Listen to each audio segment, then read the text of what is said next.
సుమన్ టీవీలో మీ business promotions కోసం ఈ కింది నెంబర్ను సంప్రదించగలరు.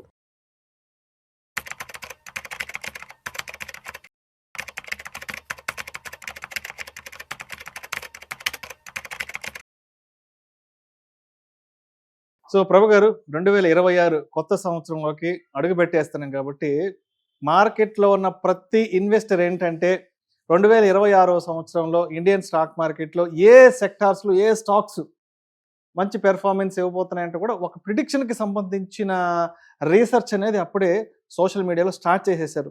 2025లో వాళ్ళ ఇన్వెస్ట్మెంట్స్ అంతా కొంత గందరగోళం అవడం, సరే కనీసం 2026 నుంచైనా పలానా సెక్టర్ బాగుండబోతోందన్న ఆలోచన అంచనాలతో ఉన్నారు కాబట్టి మీ అంచనా ప్రకారం 2026 కొత్త సంవత్సరం నుంచి మార్కెట్లో ఏ సెక్టార్స్ కొంత సానుకూలంగా ఉండే అవకాశం ఉందంటారు? ఫ్యూచర్ జనరేషన్ స్టాక్స్ అనుకోవచ్చు ఒక రకంగా. ఏంటవి ఒకసారి చూద్దాం. డిఫెన్స్ స్టాక్స్, ఎందుకంటే వార్స్ వచ్చినప్పుడు మనం ఎంత స్ట్రాంగ్ ఉన్నాం అనేది బహిర్గతమైంది. సో యూరోపియన్ కూడా జీడిపిలో 2035 వరకు 3 to 5% ఇన్వెస్ట్మెంట్ చేస్తున్నప్పుడు హెచ్ఏఎల్ కానీ బీడీఎల్ కానీ ఆర్డర్స్ బాగిస్తున్నారు వాళ్ళు. సో అలాంటి కంపెనీస్ లాంగ్ టర్మ్, ఏదో ఇన్స్టెంట్ గా మనం ఇప్పుడు పెరుగుతుంది చెప్పంగానే పెరుగుతుందని కాదు, కానీ నెక్స్ట్ 5 years టార్గెట్ పెట్టుకుంటే డెఫినెట్ గా ఇలాంటి స్టాక్స్ బీఈఎల్ కానీ ఇట్లాంటి మంచి మంచి స్టాక్స్, ఎందుకంటే డిఫెన్స్ చేసే స్టాక్స్ అన్ని కూడా నెక్స్ట్ 1.5 year నుంచి ఏం రిటర్న్స్ ఇవ్వలే. So next coming 5 years target పెట్టుకుంటే డెఫినెట్ గా మనం అనుకున్న రేట్లు మంచి ప్రాఫిట్స్ డీసెంట్ రిటర్న్స్ వచ్చే అవకాశాలు ఉన్నాయి ఆ డిఫెన్స్ సెక్టర్ లో. సో మెయిన్ అదొకటి చూడొచ్చు. Green energy next, future green ఎనర్జీనే. సో అందుకే మనకి సిల్వర్ కూడా, గ్రీన్ ఎనర్జీలో సిల్వర్ కూడా ఎక్కువ యూసేజ్ ఉంది, డిమాండ్ అసలు ఒక రకంగా పర్సెంటేజ్ దానిలో వచ్చేసింది. సో గ్రీన్ ఎనర్జీ స్టాక్స్ అంటే నెక్స్ట్ 5 years నుంచి 10 years టార్గెట్ పెట్టుకోవాలి. అంటే 5 years నుంచి ఇప్పుడు, ఎందుకంటే ఫజల్ ఫ్యూయల్ నుంచి మన ఈవీ రావాలి, ఈవీ నుంచి గ్రీన్ ఎనర్జీకి రావాలి. సో ఫజల్ ఫ్యూయల్ పూర్తిగా రావాలంటే 2030కి ప్యారిస్ కన్వెన్షన్ లో కన్వెన్షన్ అయింది, కానీ 2030కి అయ్యేటట్టు కనపడలా. సో అది 2035 వరకు అయ్యేటట్టు ఉంది.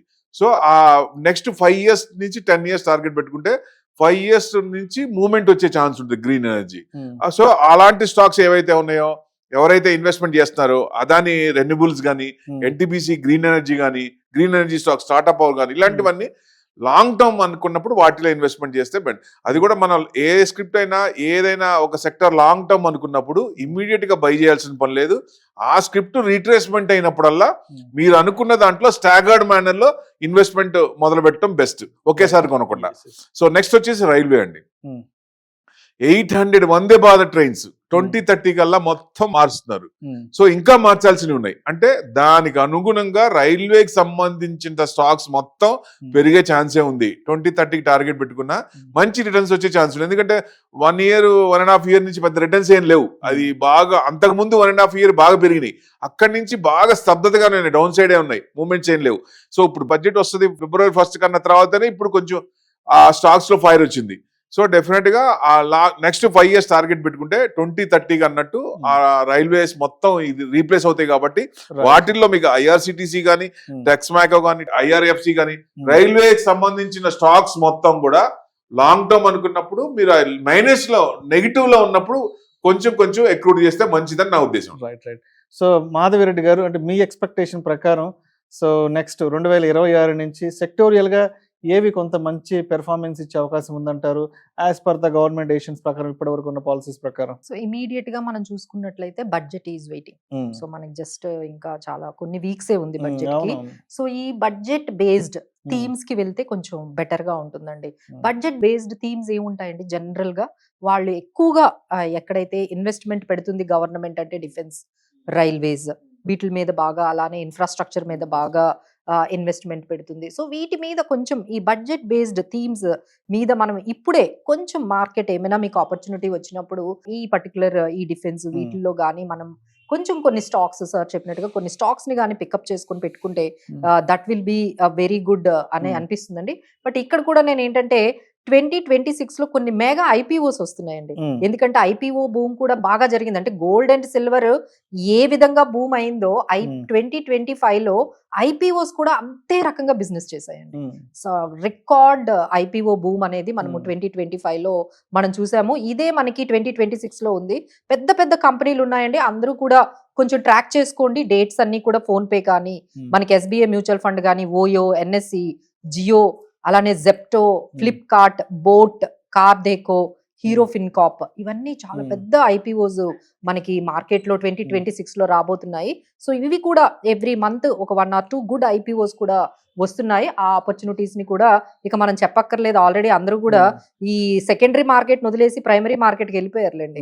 మన ఇన్వెస్టర్స్ అందరూ కూడా ఇప్పుడు ఎక్కువ మనీ అంతా మనకి ప్రైమరీ మార్కెట్ అయిన ఐపీఓలోనే ఎక్కువగా ఇంట్రెస్ట్ చూపిస్తున్నారు. సో అందుకనే మనం కొంచెం ఇన్ఫర్మేషన్ ఇచ్చాము.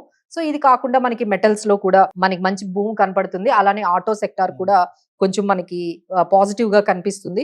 సో ఈ విధంగా సెలెక్టివ్ గా మనకి వాల్యూ బయింగ్ చేసుకుంటూ కొంచెం ఐపీఓస్ ప్రైమరీ మార్కెట్, కొంచెం ఎగ్జిస్టింగ్ సెకండరీ మార్కెట్ ని ఈ విధంగా రెండు మిక్స్ చేసుకుంటూ ఈ 2026 లో గానీ వెళ్ళినట్లయితే ఈక్విటీ మార్కెట్స్ లో కొంచెం బెటర్ గా ఉంటుందండి. Thank you so much Madhu Reddy గారు.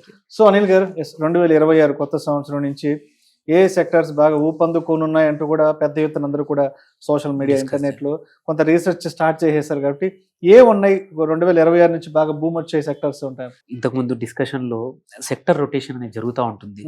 But at the same time ఇంకోటి ఏంటంటే బై లాజిక్ మేడం గారు చెప్పినట్టు కూడా ఇన్ఫ్రా. సో ఏంటంటే క్యాపిటల్ గూడ్స్, బికాజ్ మన కంటిన్యూస్ గా మన జీడిపి అనేది గ్రో అవుతా ఉంది.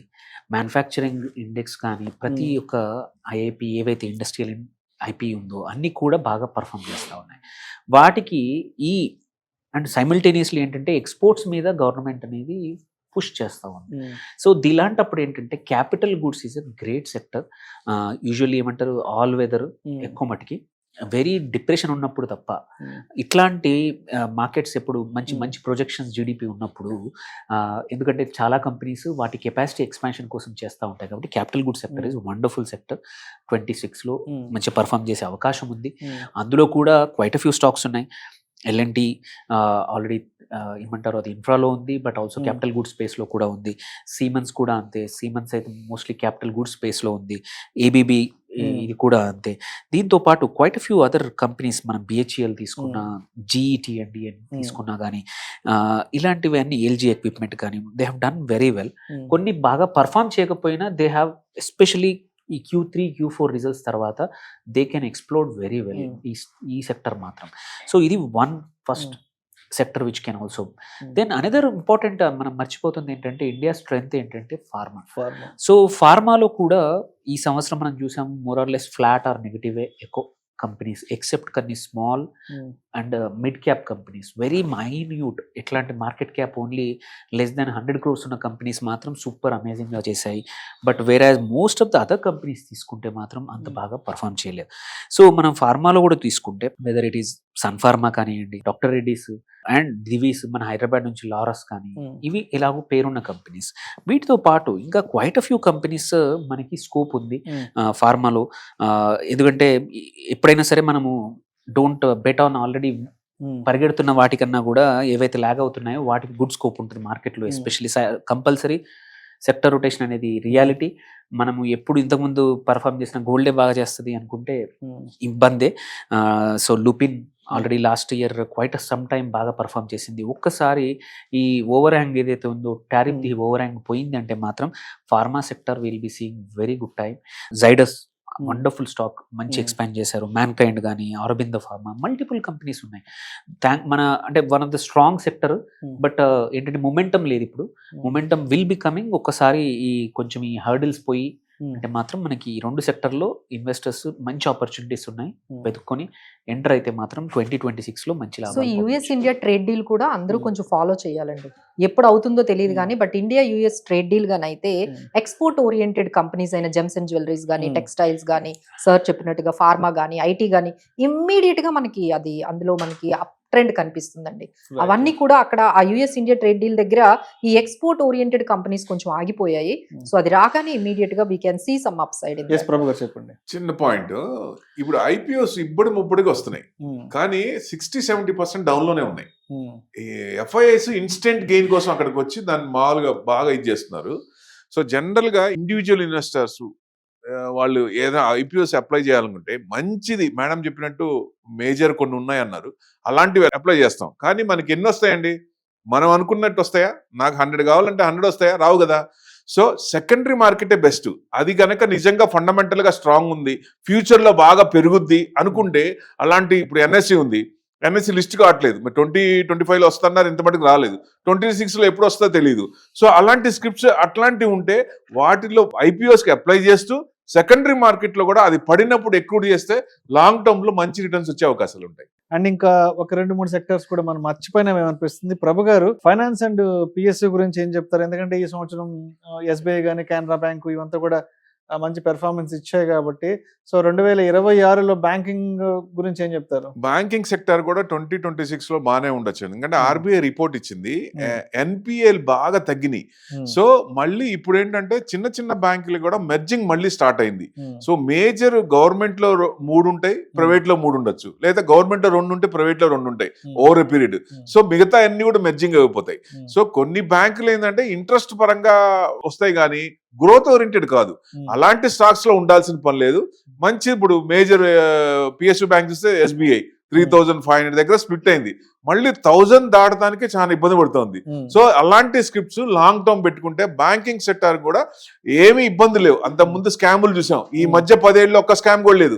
సో డెఫినెట్ గా ముందు కూడా ఇక స్కామ్ లేకుండా ఉంటే ఆ సెక్టర్ కూడా విపరీతంగా ఫ్లరిష్ అయ్యే అవకాశం ఉంది. సో మాధవిరెడ్డి గారు, ఇంకొక సెక్టర్ కూడా మనం మాట్లాడుకోవాలి తప్పనిసరిగా. సో సెమీ కండక్టర్ ఇండస్ట్రీ ఎలా ఉండొచ్చు అంటారు? ఎందుకంటే లాస్ట్ 3-4 ఇయర్స్ నుంచి సెమీ కండక్టర్ ఇండస్ట్రీకి సంబంధించిన ర్యాపిడ్ గ్రోత్ అనేది కళ్ళ ముందు చూస్తున్నాం కాబట్టి, సో సెమీ కండక్టర్ ఇండస్ట్రీలో కొంత మార్కెట్ ప్లేయర్స్ ఎవరుండే అవకాశం ఉందంటారు 2026 సో ఈ సెమీ కండక్టర్ బూమ్ కూడా మనకి హాఫ్ లేట్ స్టార్ట్ అయిందండి. ఇందులో కూడా మనకి కొన్ని కంపెనీస్ అయితే మనకి కనిపించాయి. సో అందులో మనకి మేజర్ గా మనం చూసుకున్నట్లయితే మనకి డిక్సాన్ ఒకటి మనకి ఎగ్జాంపుల్ చూపించవచ్చు, అలానే కెనీస్ ఒకటి మనం ఎగ్జాంపుల్ చూపించవచ్చు. సో ఈ విధంగా సార్ చెప్పినట్టుగా కొన్ని అప్కమింగ్ అంటే రెవల్యూషనర్ నెక్స్ట్ జనరేషన్ లో కూడా మనం కొన్ని మిక్స్ అంటే మనకి 2 వేరియంట్స్ చూసుకోవాలండి. అంటే డిఫెన్స్ అనేది మనకి కొన్ని ఉంటాయి. డిఫెన్స్ అంటే ఏంటి?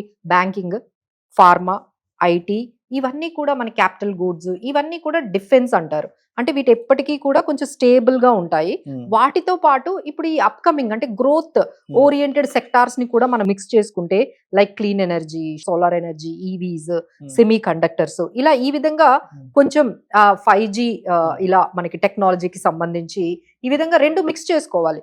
కొన్ని డిఫెన్స్ నుంచి మనం కొన్ని పికప్ చేసుకోవాలి, అలానే మనకి అప్కమింగ్ సెక్టార్స్ లో కూడా కొంచెం మిక్స్ చేసి మనం గానీ తీసుకున్నట్లయితే ఓవరాల్ గా పోర్ట్ఫోలియో అయితే బాగుంటుందండి. Thank you sir, thank you so much Prabhu garu, and thank you so much Madhavareddy garu, thank you so much Anil గారు.